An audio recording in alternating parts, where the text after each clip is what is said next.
Hello, and welcome to this week's podcast of Quill and Curtain, a podcast for playwrights by playwrights. This is Darren Friedman, your host, and today we have a pretty cool guest, Joe Swenson. Joe is the founder and president of Broken Arts Entertainment, and he is constantly pushing the envelope of what he calls trying to break art. Joe is also an award-winning playwright, actor, director, producer, and improvisationalist. He cares a great deal about lifting up emerging playwrights through his platform, giving top acting talent an opportunity to perform in short-form fictional podcasts, and entertaining people. Joe, welcome to the podcast. Thank you, Darren. I am so glad to be here. I can't wait for this conversation. Oh, well, I know a lot about I think I know a lot about broken arts. It seems like everybody I know except me has been on, and I'm excited because you do a lot for the community. But I wanted to ask you a question, and it's top of my mind. So ready for this? I'm ready. What does breaking art mean to you? Yeah, I think you mentioned it a second ago, but it's pushing the envelope, going beyond limits and doing things differently. I've always been one that has worked hard to change status quo mentality, to change what people expect and really do the unexpected. Whether it's writing a show that is 14 slam poems put together, or just really breaking the boundaries, I guess would be the best way to describe it, breaking the boundaries of what people expect art to be, and then pushing that and seeing how far that can go and see what sticks and what doesn't, rather than staying within a lane or staying within the lanes that people think we should stay in. I'm constantly trying to go beyond those lanes. That's great. So let me ask you something, because you do work in the audio format a lot. What considerations do you make when you're considering a stage show versus an audio show? And how do you make that happen? It's a great question. From an audio standpoint, the thing I look at the most is, can I enhance a story with the inclusion of all the extra elements that I can put into a podcast? And what's really funny is that I now I take a lot of what I do with the podcast and I put them into stage elements as well. I directed Wait Until Dark last year, and Wait Until Dark is this fantastic thriller. We had amazing actors. It was just such an incredible experience. And I wanted to see if I could push it to the next level by taking a lot of the podcast elements that I had developed, whether it's the cinematic music or the incredible soundscape that you can create in a podcast, and put it in a stage production and see if it hits. And it hit really well.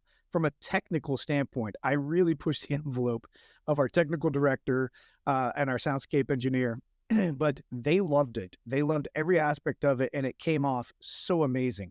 So I think from a podcast standpoint, it's just being able to stretch those limits, add the little things in as well that you may not notice in a stage production, like the breathing of the actor. Like, I think that's such a cool piece to have, or the sounds that they make that are consistent with the character that they've developed through the process, and leaving those in and having those reactions, which again makes us a little bit different than you might experience in a podcast, where some fictional podcast where people are doing their recording separately. You may not get those reactionary sounds, but because we record together, we are able to get the sounds, we're able to get the breathing, we're able to get the emotion right, we're able to get the reactions right, and things like that, and on a minor scale. So I think that's the biggest difference, right? Stage is bigger. You get all these other, you're looking at the full scope. Whereas the podcast, you're really just trying to get down to the minor details, from big to minor details, to really immerse the audience member into your scene. That's great. So let me talk about playwriting for a second.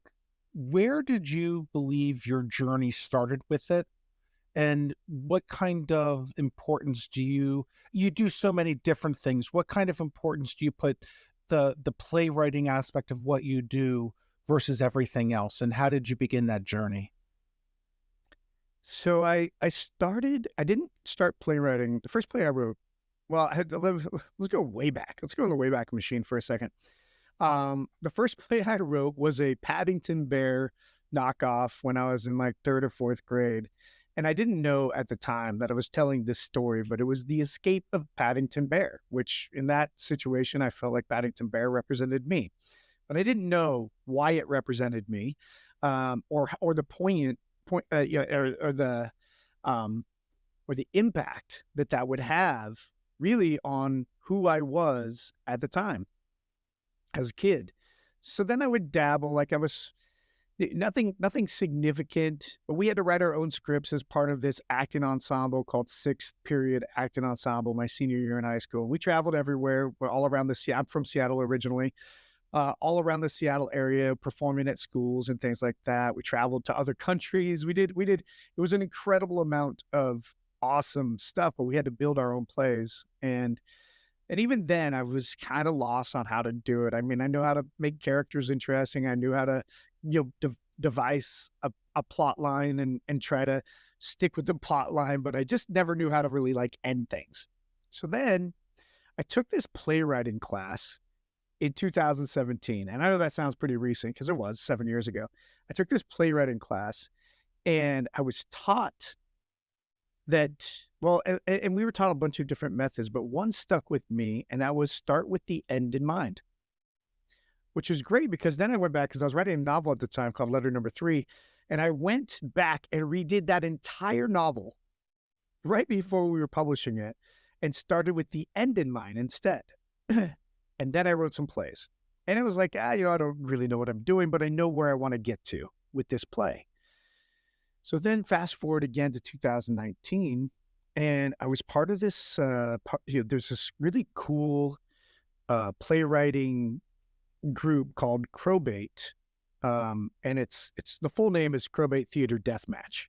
And you write 10-minute plays. You get timed out if it goes more than 10 minutes. The actors are pulled at random. It's just all chaos. And I love chaos, so it's perfect. So the second play that I wrote for the 10 minutes, understanding the end in mind, was a play called Right as Rain. And it didn't win, but it had such a great two-twist, high demand on the actors who are reading it cold and don't know the twists. High demand on the actors, but it had two twists in it, and it hit so well. Even though it didn't win, like everybody in the audience came to me afterwards like, wow, that was great. That was great. And that immediate response, validation, it's like, all right, I think I can do this. I think I can go from this angle. And so that's really the launching point was end of 2018, beginning of 2019. That was the launching point for me, just writing and writing and writing. And then COVID hit, and a lot of people lost jobs. A lot of people were, in situations where, especially actors, a lot of actors were out of work and couldn't, not doing anything. And so I wrote a children's series called Playground Rules, and I wrote a web series called Quarantine 2038, which almost got greenlit for Hulu at the end of 2020, beginning of 2021. And we went through the pilot stage and everything. It was crazy, and it was awesome. And I learned, again, accelerated my knowledge, my learning, but also understood where they wanted the lane to be. And I struggled with that. Like I struggled with hitting the lane because I wanted to be different. I always wanted to be different and break art, right? So that's what really ended up solidifying the bug. And then I just kept writing to the point where I got cathartic and I wrote Joey, which is a story of my childhood, about my childhood. And that was the point where I was like, I am never going to not write again. And 141 plays, scenes, episodes later, that's where we are today. Bob LeBlanc gave me a question that he wants me to ask you. Okay. So, Bob, this is from you. The focus of your shows seem to build tension throughout. How do you feel tension drives the emotional resonance of your work? It's a great question. Thank you, Bob, for that question. Tension is it's how I direct from. It's how I act from. But when it comes to playwriting, my goal with tension is always to find a way to get the audience to physically react, whether it's tears, whether it's laughter, whether it's anger. If I can get the audience to physically react through the tension, especially through a tension point in a show, then I feel like I've accomplished entertaining the audience or helping the audience get to that emotional spot that they want to go to. And so what I do, so while I build my plays with the end in mind, I know that the moment that I really want to get to is the highest level of tension that I can find. And to get there, we really have to build out the characters. You have to fall in love with the characters. You have to feel like they're part of, who you are. They have to be entertaining. They have to be compelling. For those of you that are playing a drinking game with us and said, "Oh, how many times is Joe going to say compelling?" There's one. There's two now. But it has to be something that drives where the characters, the relationship between the characters, or the action of the characters is going to get you to react. And you don't, it's not that I'm doing it in a way that the audience sees it coming. I don't want that. I want it to be believable. I want it to be relatable. And I want there to be that emotional tie-in. So I have to get the audience to buy in first, and then we get to the tension. And that tension, again, it's not just about building up to that and finding that physical, that involuntary physical reaction, but it's also that release of emotion, especially in the dramatic stuff that I write. It's the release of emotion that is healthy, it's cathartic for people, and I think from a tension standpoint, like it is definitely the strategy that I use the most in any of my writing to get through the plot line, through the arc of the characters, through the arc of the story. What inspires your work? Everything. I'm sure that's the answer you get from everybody to ask that question. But it really is, I think there's twofold, right? My history, my life, that's part of the inspiration. I've been through a lot of trauma in my life. And so being able to build off of those emotional tie-ins, that's part of the inspiration. But then it's anywhere. I have a show that's called Grace's Chairs. And we were literally driving in Kittery, Maine, and there's this Adirondack chair sales place. And we're driving by, and there's this sweet, I don't know if she's sweet, but she looks sweet, old lady, sitting in one of the chairs. And she's just sitting there. There's nobody around here. We're actually stopped at a light, so I'm just observing her. And she turns to her right, and it looks like she's having a conversation with somebody. Like it looks like she's talking. I built Grace's Chairs out of that conversation. Grace's Chairs is about a woman who sees her husband, but only at this store in Kittery, Maine. So she only sees him there, nowhere else. Her husband's passed on. And so she keeps coming back to the store just to be with her husband. And the workers are, the employees are like concerned about her mental welfare and things like that. And, it has some comedy elements, but it's, for the most part, it's emotionally charged. What do you think is your primary challenge when you approach your work? And I would include, your directing and producing in that. It doesn't have to just be your playwriting. What are your challenges when you approach the things that you're involved with? I think, first of all, like anybody else, I have there's a lot of challenges depending on, your cast makeup and or what you're trying to accomplish. I think the biggest challenge for me is getting through to everybody everybody that I speak with, everybody that I teach, everybody that I'm performing with or producing, getting through to them to find the greatest version of their artistic ability. And I think so. I'm going to use challenge as, it's it's always my mission to get through to anybody that's around me to find their best artistic sense and helping them in any way that I can to get to that point. Whether it's through coaching, teaching, whatever. When I see that somebody can be even greater, go to another level, find another higher level of commitment to the character, and the performer doesn't see it, I think that's where I run into how do I communicate effectively to, where's the strategic communication to help that person get to the next level. I'll give you a great example. So there's a playwright, I'm not going to name them. There's a playwright, love this playwright. They do a ton of great work. They're constantly writing. Even as a member of my company, as a cast member and as a director, and they have such a great library of work. And there's a lot of me, and I've positioned it a couple times. There's a lot of me that wishes they would take their characters and push them further. Oftentimes we get a lot of surface communication.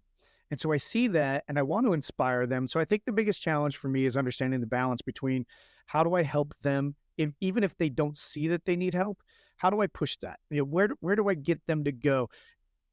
No benefit to me personally. I mean, no benefit to me professionally, but it's a huge benefit to anybody that works to inspire people or constantly motivate people to go in the right direction or positive direction. But if they don't want it, if they don't see it, that's my challenge. Like, how do I get them to see it? How do I push them to that next level and then beyond, break their own limits? I don't think this is a redundant question, but I really want to ask it to you because so much of what we're dealing with now revolves around it. What does the word collaboration mean to you, and how do you apply it to what it is that you do at Broken Arts? With Broken Arts, this is exactly where we're going, is a higher level of collaboration.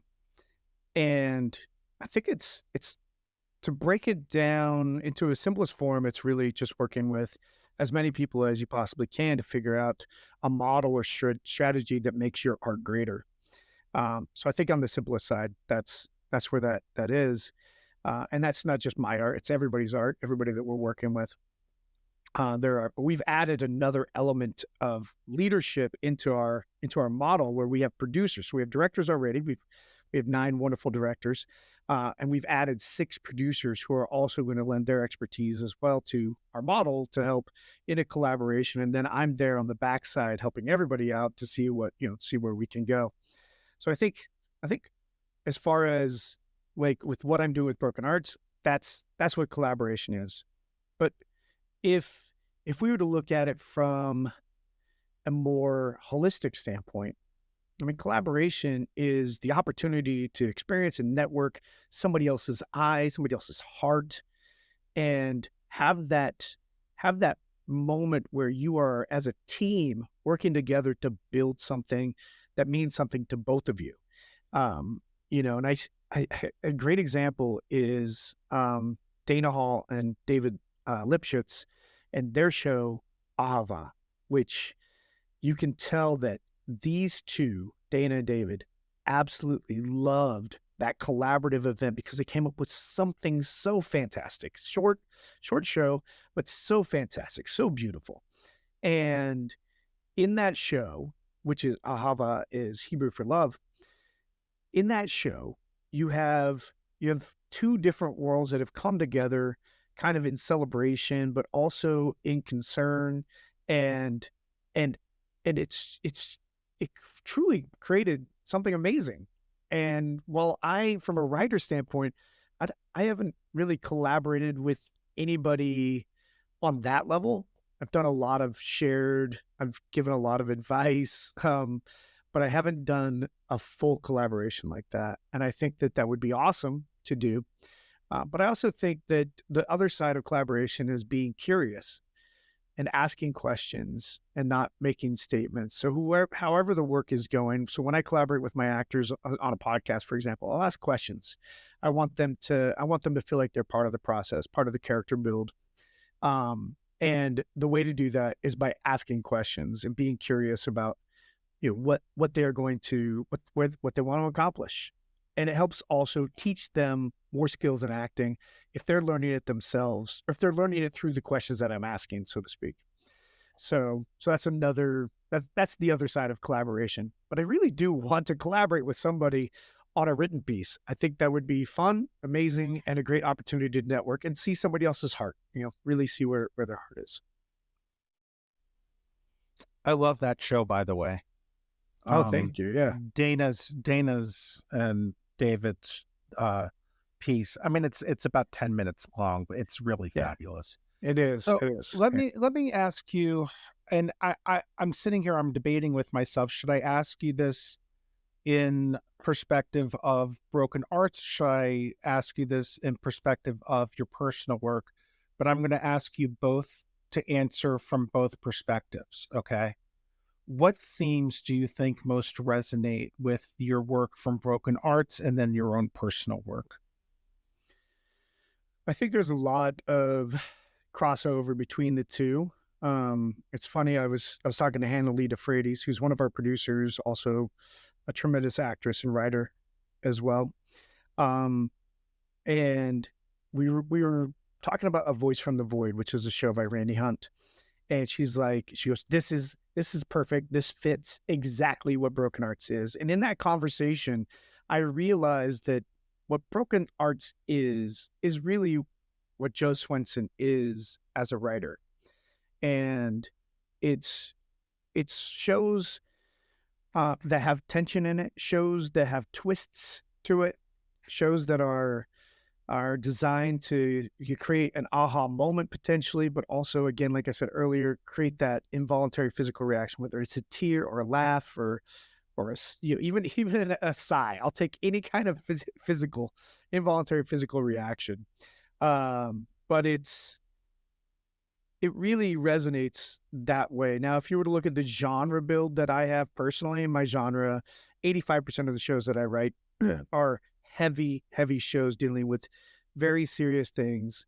Loss of a loved one, suicide, war, a lot of really heavy things. And then, I try to, not to pigeonhole myself, but I also have a few comedies in there, which always surprises everybody when I write a comedy. With Broken Arts Entertainment, we're trying to be more conscious of the audience build.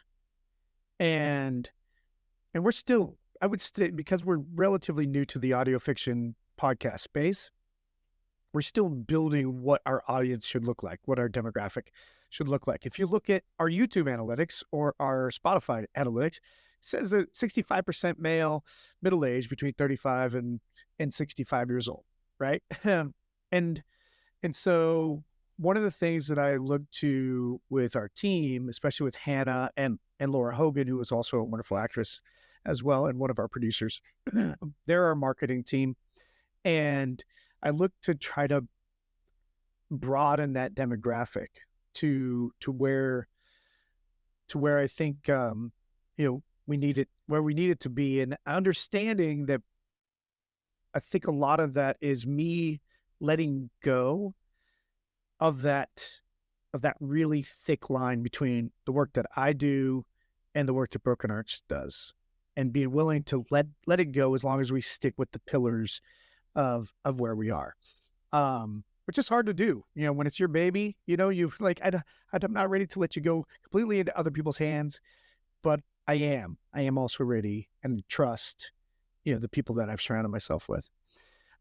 So that's primarily where we are right now. Broken Arts and Joe Swenson are very closely related, as far as the work goes.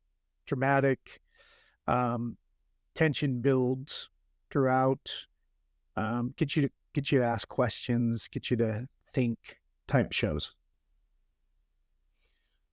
Do you find it necessary to define yourself to people because of either you're producing, directing, writing, performing? Is there a certain way that you want to be perceived, or is it just everything? And how do you get that to resonate with people? I think if I'm constantly, so it's so funny, Darren, because I feel like there's a lot of me that deals with imposter syndrome and feeling fraudulent at times. I'm just going to give you a real moment here. Not that I haven't given you real moments so far, but just a real moment. Like I feel like, and I always feel bad when I'm looking for validation of the art, and the validation's always right there. Like, and as artists, you desire, or at least for me anyway, I desire to get to a point where I don't have to say that I'm an award-winning international playwright, or that I'm an award-winning actor, or I want to get to the point where it's just Joe Swenson and he does this, and we're broken arts and we do this. And the definition, or how we're defined, is literally just by what people see. And it's clearly defined that we put out excellent, great work. But, I get this self-doubt, and it's part of, unfortunately, part of who I am. But that self-doubt, self-confidence, like it doesn't take much to put a chink in this very loosely, probably not the right size armor. And when that happens, it's how do I repair that? And typically when I go to repair that, it's seeking validation or forcing validation. And I don't want to be there. Like, is it important that I'm defined? I think it's important to me that the work defines itself, and that Broken Arts is able to define itself, and that it's obvious what the definition of those two things are. But until that day, unfortunately, I do seek out validation to offset imposter syndrome. I don't know if that's the way you wanted me to answer that question, Darren, but I mean, that's the real me right there. Like, Well, I think that's pretty awesome that you feel that way, because, the whole point of this is to be authentic, and we could all learn from your authenticity. So I want to thank you for doing it. Let me ask you a question having to do with both your writing and your involvement with Broken Arts. What do you feel? What do you do when you feel blocked as a writer, but also blocked as a producer? Whatever that means to you. The easy answer is I go golfing, or I take a shower. And sometimes it means 2 or 3 showers in a day. But when I'm blocked, I'm always looking for inspiration, ideas.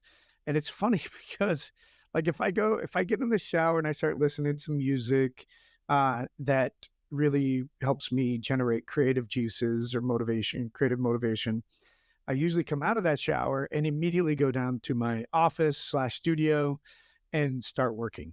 And, when I do that, it's, I usually create something fun, exciting, great. When it comes to producing, and I'm I think anybody feels the same way. I edit most of the items from Broken Arts Entertainment. And for me, it really takes some extra motivation to go through and edit shows, especially when there's an imbalance of sound, or there's some echoes, or, there's items in the background, there's noise in the background, somebody left their fan on, or maybe somebody's headset didn't capture, wasn't noise canceling, and ended up being a big part of unfortunately the recording. So I have to cut out so much of the recording. And so finding the motivation when I'm blocked that way, knowing that I have to overcome that is just understanding what the end result is going to look like, right? So a great example is of one of our shows that ended up with just over almost 700 total edits, which include jump cuts, includes voice adjustments, and things like that. It was one of our most recent releases from the Good Vibes Summer podcast. We had so much. It just had so many different edits, and it took forever. But is really getting to the end of it, and that was Christopher Soucy's That Last Summer, which starred Jeff Cabral and Helen Chang Mao. And it's what's really part of the evolution of Broken Arts Entertainment anyway is helping our actors get to the best tech space they can be. And that just, that's spatial, that's their environment, but also understanding what is making a difference in their tech, whether it's movement of a chair, tapping on their desk. A second ago, you probably just heard me move my mouse, those sort of things that in a tech environment or in an environment where you're trying to create a podcast with limited sound interruption or sound issues, you be conscious of those things, but also not so conscious that you forget how to act. So trying to blend those two things together, that has been a blocker at times, making sure that we get it right. And over 700 edits with That Last Summer. And when you go to listen, and I think this is what has helped me get past that blocker, is when you go to listen to That Last Summer, which took me about 9 hours to edit from beginning to end, even though they're recording at the same exact time. So we shouldn't have to do too many jump cuts to get them there, other than to tighten up a few things here and there. When you go to listen to That Last Summer, the thing that's remarkable is all of the things that if you heard the original versus what you hear now that are different, it would be absolutely incredible, mind-boggling that understanding how I didn't just stop and ask them to re-record, because there was enough juice. Like she's a tremendous actress, and Jeff is a fantastic actor. And they both come through. They both hit the marks that you're looking for. But all the edits that you have to do to make them sound like they're in the same space, the edits you have to do to make them sound like they're really engaged in this tight conversation that's taking place, and making sure that none of those extra little sounds get in there. It's a challenge. And I've just had to change my mindset to the results are going to be worth it. Absolutely, the results are going to be worth it. And so that's how I get through those blockers. What do you think the future of theater is? So my hope, theater's been around for, eons, since the cavemen, right? Like that's how the Neanderthals would tell their stories, is through theater. My hope is that theater lives on and continues to live on. My bigger hope is that the inclusion rate increases. And we're doing a great job. Theater's doing a great job from an inclusion standpoint here in the United States, making sure that all parts of our world are represented. But the part that continues to be missed are the emerging playwrights. And yes, we have festivals, we have all these things, but it is a big time gate to get through, to get onto a professional stage, whether it's regional, whether it's Broadway or, Chicago, LA, anywhere else. Unless you are known, unless you have an agent, unless you know the gatekeeper, and you can bust through the gate that way. What I'd love to see is theater become more than it currently is to emerging playwrights. And I think one way to get there is by modernizing the theater experience. And yeah, for theaters, it might cost a little more money, but I think that we've been doing the same thing over and over again, especially if you look at the community theater efforts, doing the same thing over and over again. This is the cycle remains the same. Say it's a musical. You get 6 weeks to rehearse. You go through that whole process from a marketing standpoint. There are posters created, and then there's a program that's created. And in that program, you get the bios, but nobody really reads. I mean, people read their bios if they get there early enough, but otherwise, if they don't get there early enough, there's no chance they're going to read the bios. There has to be a way for community theater or other theaters to get into the audience, really immerse themselves into the audience to understand who these players are, and how they got to here. And so it's funny because I have this incredible idea of how we can make the event more immersive. And almost all theaters have a lobby, and the opportunity to put the actors up in front of that is, I think, would be fantastic. But adding a multimedia experience in any theater would be amazing. When I was with the Yikes Monsters, which is an acting troupe here in New England, we did multimedia performance, and we wrote based on that multimedia performance, knowing that we can use green screen to create a set, essentially, but also utilizing every modern possible amenity that there was 15 years ago to immerse into the audience. Was such a cool event. And I think if we can figure out a way to really make it more immersive to the audiences, I think people will choose theater over other entertainment. Bring it back to being top of mind when it comes to what am I going to do tonight? Oh, let's go out to this place, and I can't wait to interact with the actors or be immersive, into this show. So I think it's twofold, Darren. Number one, I would love to see more inclusion of the playwrights that I love and adore in the professional setting.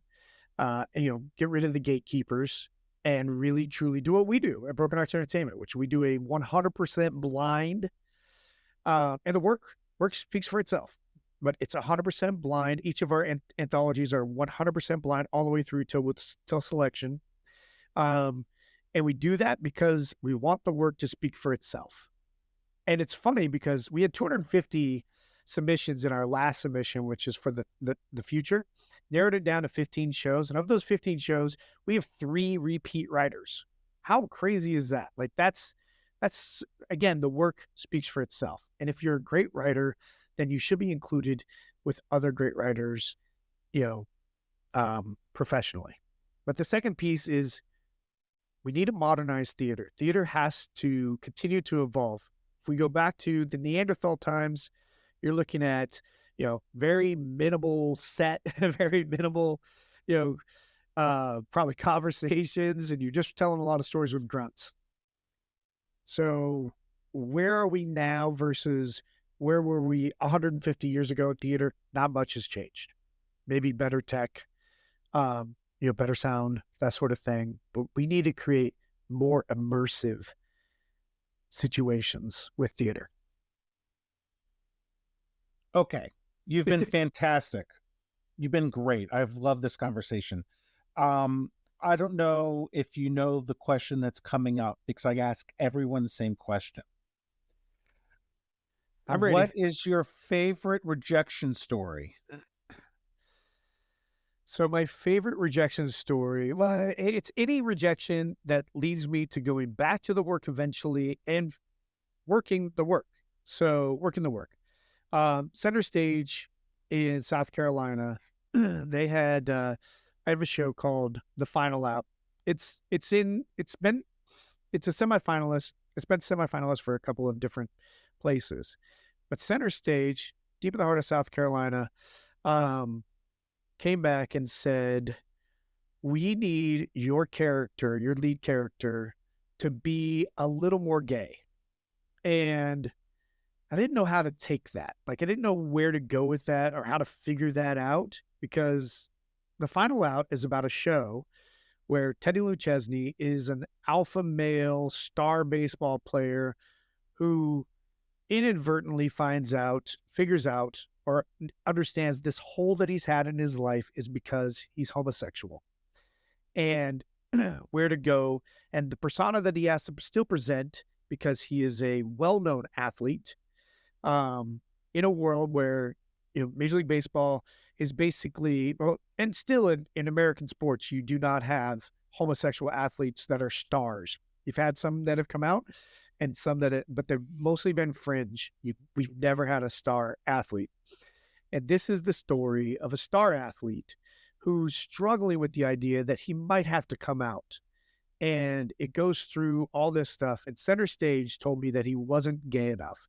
Now, I have had, in collaboration, I worked with a bunch of playwrights that I respect a ton who are homosexual, and they all love Teddy Lou Chesney. So I thought it was an interesting take from Center Stage, and I loved it. And I went back and I figured out the places. So again, just in the true spirit of rejection that gives me enough information, went back and I found places to make Teddy come across more gay.